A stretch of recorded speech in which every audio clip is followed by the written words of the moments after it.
So as Miranda said, I'm going to talk about stakeholders, how to engage them, and why you want to engage them. So roughly it's going to be broken into two areas today, the why and the how.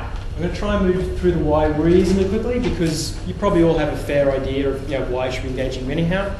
Donna and Carissa mentioned some of those points already on why we should do it. So we're going to focus a little bit on the how, which is probably what interests you a bit more.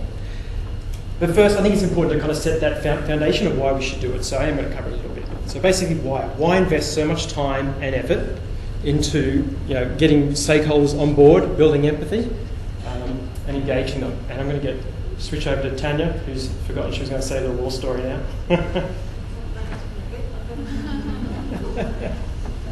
did forget. That's all right. Is it a microphone? Yeah, great.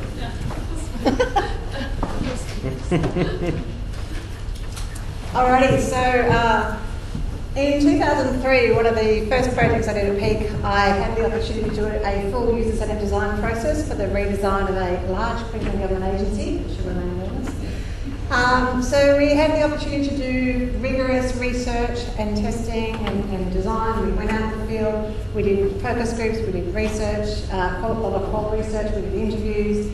Throughout that whole process, we did a lot of engagement with the stakeholders. We did regular presentations to a steering committee. We took them through the journey and they were all on board and everything was happy days until we got to the production stage.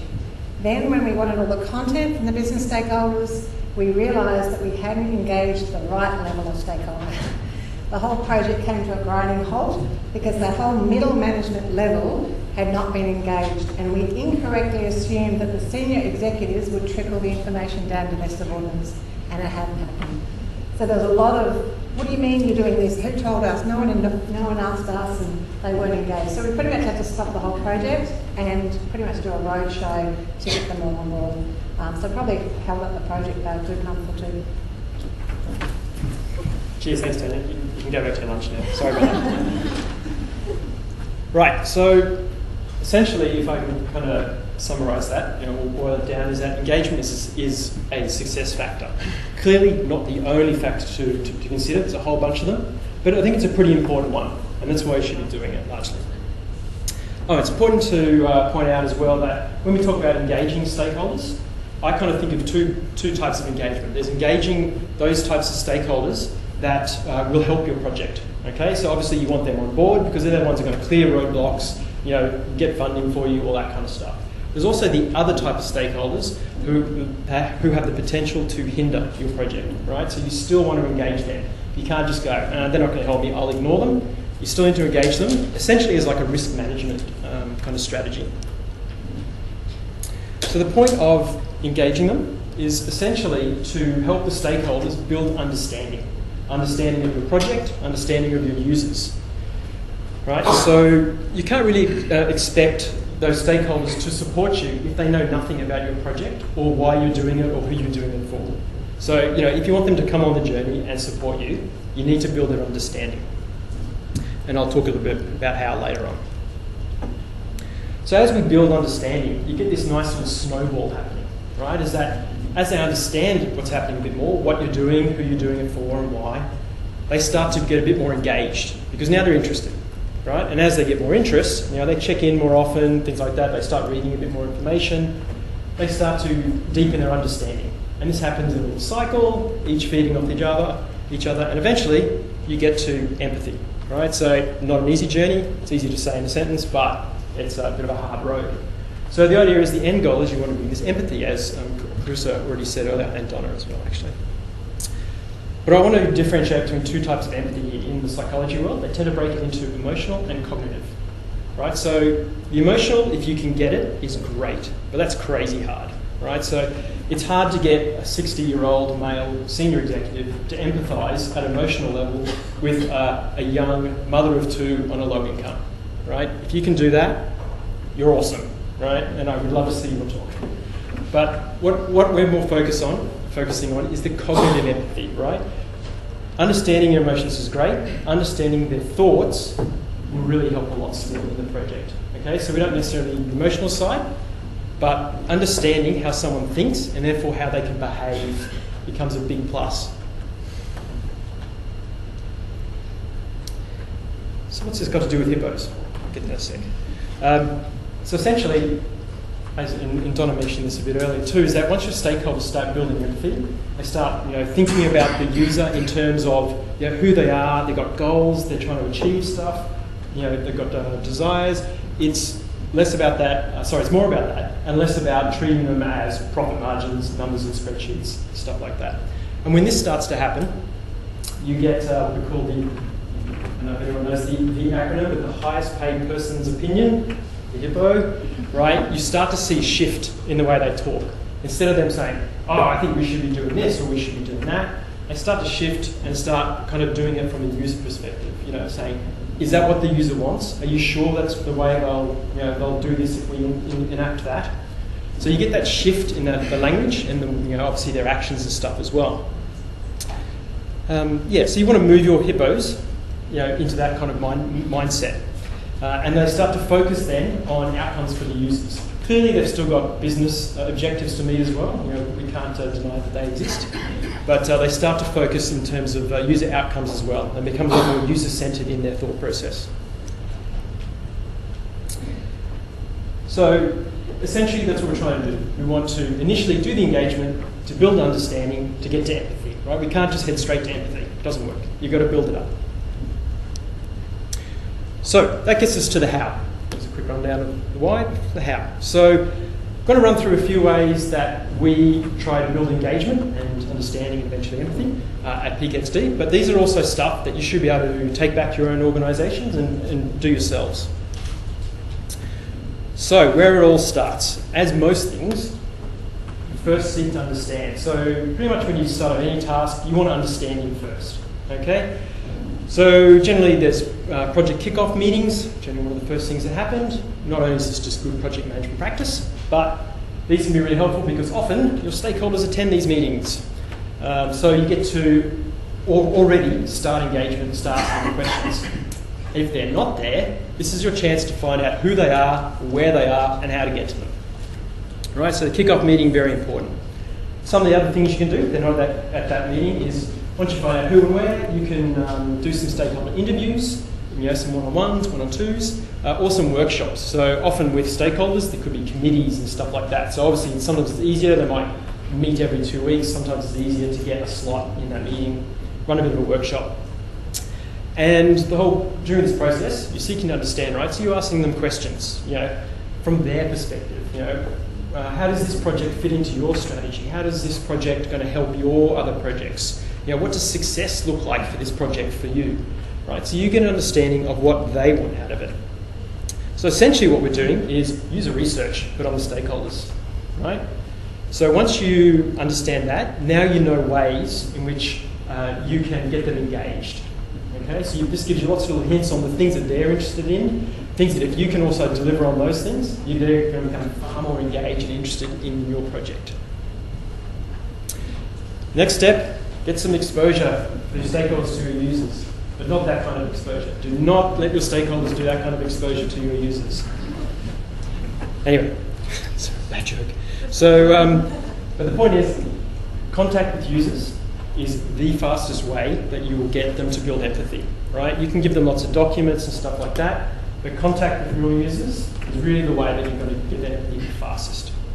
We're social creatures, we like dealing with people. There's a couple things you can do. First one is involve them in user research activities. So things like workshops that Donna mentioned before, that their stakeholders viewed a lot of their workshops. They travelled around the kind of country with you, didn't you? Yeah. And they were using like one-way mirrors and stuff like that to observe the workshops, right? That's quite amazing. That's a commitment, which we don't see very often, but it's really good. But if they can watch the workshops, they see and hear what the users are saying. Other research activities, so they can do, sometimes sit in interviews. We don't often get executives and stuff like that, but often it's more like team members or middle management. Sometimes they'll come along too, especially if they've got already like relationships with the users. They'll often come along to these. And then of course there's watching usability sessions. This is a pretty big one and very easy to do, right? We often record our sessions as well, so we can hand that over later so that people can watch it in their own time. But we also have, obviously, viewing facilities and stuff like that as well, where thankfully now you can stream it, and people can watch it from anywhere. And there's nothing quite like watching a user stumble through a website and a stakeholder realising how many problems they've got, right? That will build empathy. Right, so we've done lots and lots and lots of user research, and now we've generated lots and lots and lots of data. And processing this data takes quite a bit of time. We lock ourselves in rooms, covered in sticky notes. You saw some of the stuff that Don was presenting before. So, yep, this is a chance for the team to crunch some data, but it's also, again, another chance to engage some stakeholders. So you can get them in your room, and Sophie's going to give us an example later of how she got one of her clients to involve in one of the persona creation processes. They've got stakeholders outside the team to come in, so that's a great way. Also, just when you're doing your affinity diagramming, moving this stuff around, stakeholders come in, they start reading the notes, and you can get, obviously you've got quotes in there from users and stuff like that, and they get that exposure. It's not direct exposure, secondhand, but still really valuable. I guarantee you they will have they'll come across bits of information and insights that they didn't realise. Another little thing we've done, we only started doing this kind of late last year for a project, and it worked really well, is this idea from Postcards from the Field. So the idea is that if you've got a project that goes over a period of time, and this particular project was an online program to get kids more active and being more healthy in their diet choices. And the idea was they had to do a series of modules over a series of weeks, and rather than just like running this for 5 weeks and then handing over a big report at the end of each week, we pulled out a few key findings. A few little snippets of information, or quite a few sometimes, because they were very exciting. But and the idea is that you want to kind of size of the postcard, right? So you want the bits of information. Sometimes you can stick a picture on there; it's nice too. But you feed these back at regular intervals. Pretty often. Don't wait for the big final report at the end. Get it going straight away.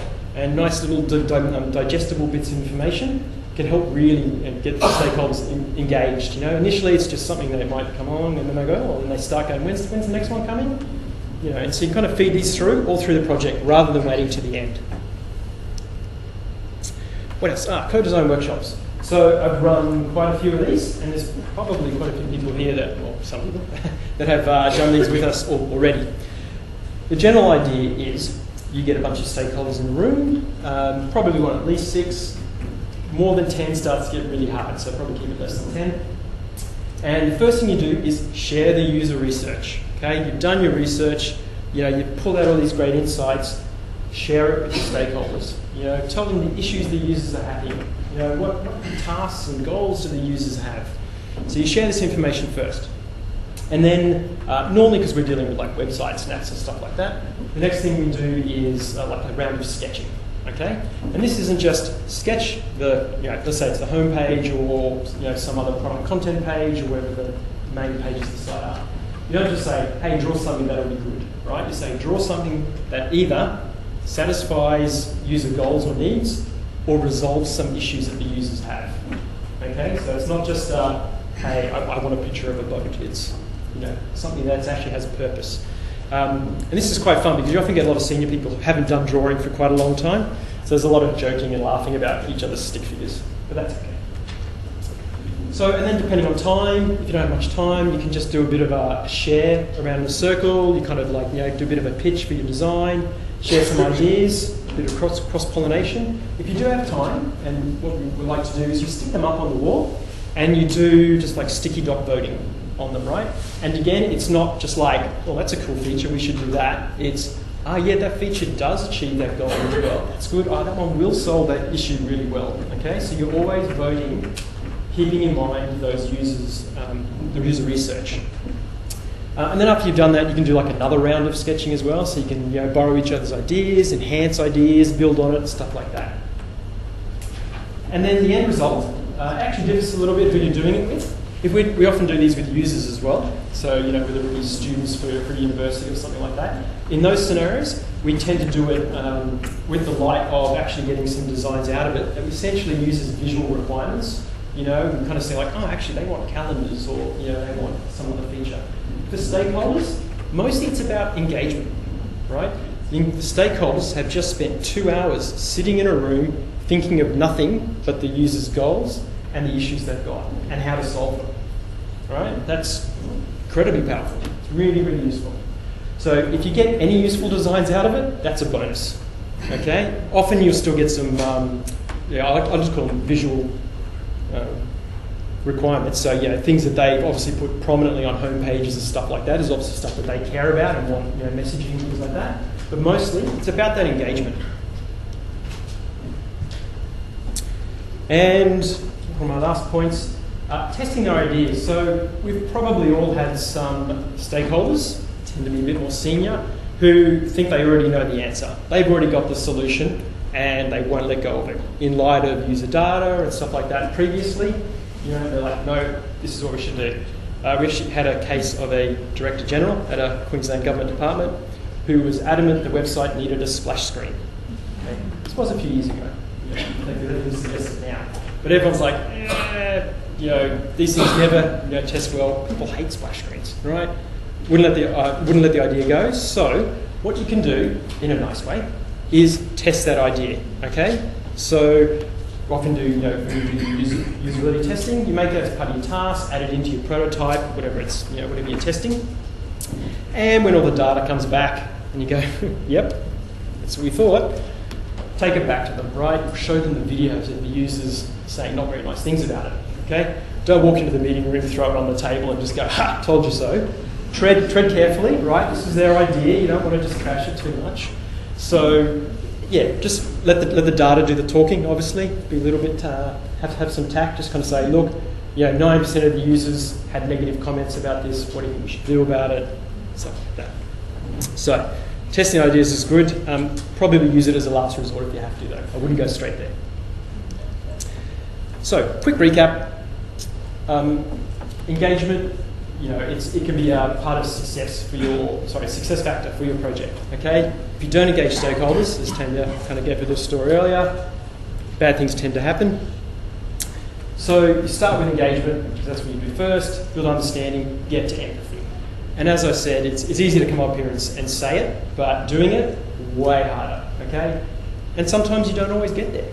Some stakeholders you just won't get across that line. Okay, but you try for lots of them, and you'll get some of them there. And more the better.